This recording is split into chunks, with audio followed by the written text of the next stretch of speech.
반갑습니다. 권영민 인문학연구소 권영민 소장입니다. 인공지능 시대는 인문학이 경쟁력입니다.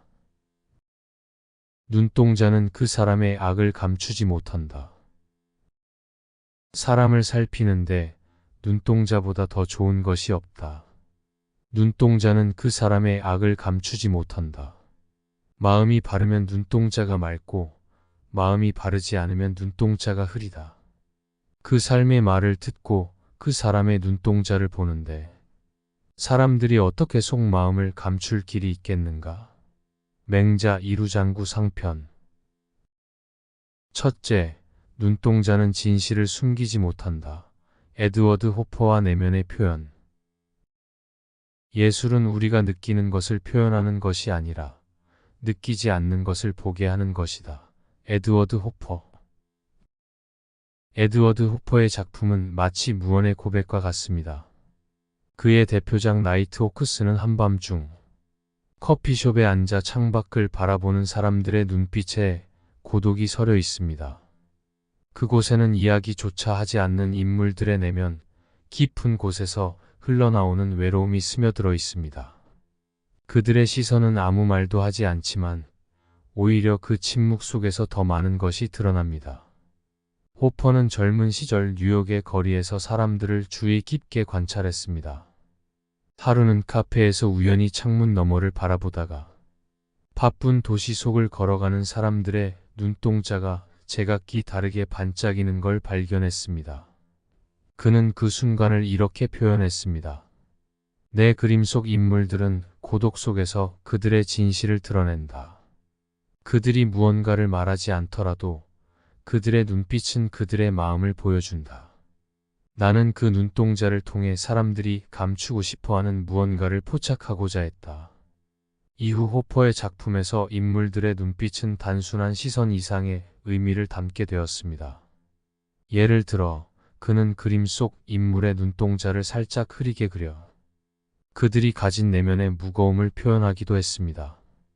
마치 그 눈빛 속에 감춰진 비밀이 보일 듯 말 듯한 느낌을 줍니다.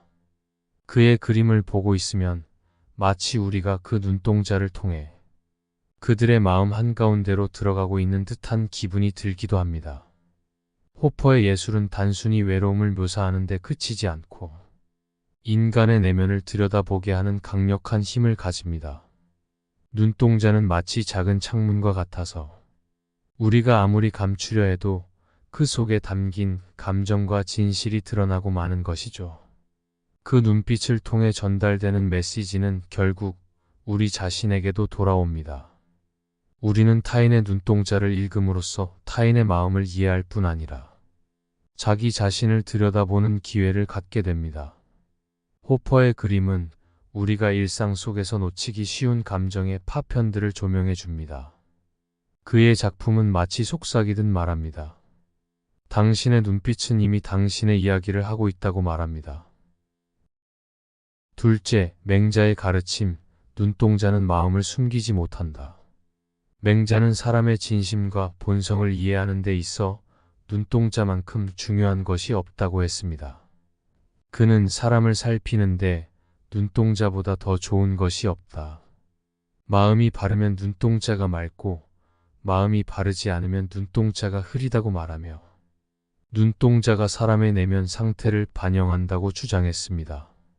즉, 사람의 감정과 생각은 말로 감출 수 있을지 몰라도 눈을 통해 드러나는 진심은 속일 수 없다는 것입니다. 맹자의 이 가르침은 단순한 관찰을 넘어 진정한 소통의 중요성을 강조합니다. 말은 꾸며내거나 위장할 수 있지만 눈은 그 사람의 감정을 고스란히 담아내기 때문에 그 사람의 진짜 마음을 읽는 중요한 단서가 됩니다. 맹자는 이를 통해 인간관계에서 진실한 소통과 신뢰의 가치를 상기시켰습니다. 눈빛이 맑은 사람은 내면이 정돈되고 도덕적으로 바른 삶을 살아가는 반면 눈동자가 흐린 사람은 내면에 혼란이나 악의를 품고 있을 가능성이 큽니다. 이 가르침은 현대 사회에서도 여전히 유효합니다. 많은 사람들이 표정이나 말로 자신을 숨기려고 하지만 눈동자에 담긴 진실한 감정은 잘 감춰지지 않습니다. 우리는 일상에서 타인과 소통할 때 상대방의 눈동자를 통해 그 사람의 진심을 읽을 수 있습니다. 중요한 대화나 결정의 순간에 상대방의 눈빛을 주의 깊게 살피는 것은 그 사람의 진짜 생각이나 감정을 파악하는 데 도움이 됩니다. 맹자의 가르침은 또한 자기 성찰의 의미를 담고 있습니다. 사람들은 때로 자신의 내면을 외면하고 감정에 솔직하지 않을 때가 많습니다. 그러나 자신이 느끼는 감정과 생각을 직시하지 않으면 그 혼란은 결국 삶의 여러 부분에서 드러나게 됩니다. 따라서 우리는 자신의 눈빛 속에 드러나는 진실을 마주하고 마음을 정돈함으로써 더 나은 삶을 향해 나아갈 수 있습니다. 결국 맹자의 가르침은 눈을 통해 마음의 진실을 읽는 것이 인간관계와 자기성찰 모두의 중요한 길임을 보여줍니다. 진정한 소통은 겉으로 드러난 말보다 깊이 있는 눈동자의 메시지를 이해하는 데서 시작됩니다. 셋째, 심연을 직시할 용기, 니체의 가르침. 니체는 선악의 저편에서 인간이 자신의 내면과 맞서야만 진정한 성장을 이룰 수 있다고 강조했습니다. 그는 이렇게 말합니다. 이제 그대는 내면으로 향하는 길을 찾으려 하는가? 길고도 가혹한 길을 따를 준비가 되었는가? 그대 자신의 심연과 맞서 싸우고 자신이 가장 깊숙이 품고 있는 충동, 의지, 공포와 마주할 준비가 되었는가? 니체는 심연을 직시하는 과정을 통해서만 인간이 스스로를 넘어설 수 있다고 주장했습니다. 그는 인간이 깊이 숨겨둔 두려움이나 본능을 회피하지 말고 마주해야 한다고 경고합니다. 그대가 그 심연을 오래 들여다본다면 그 심연 또한 그대를 들여다볼 것이다.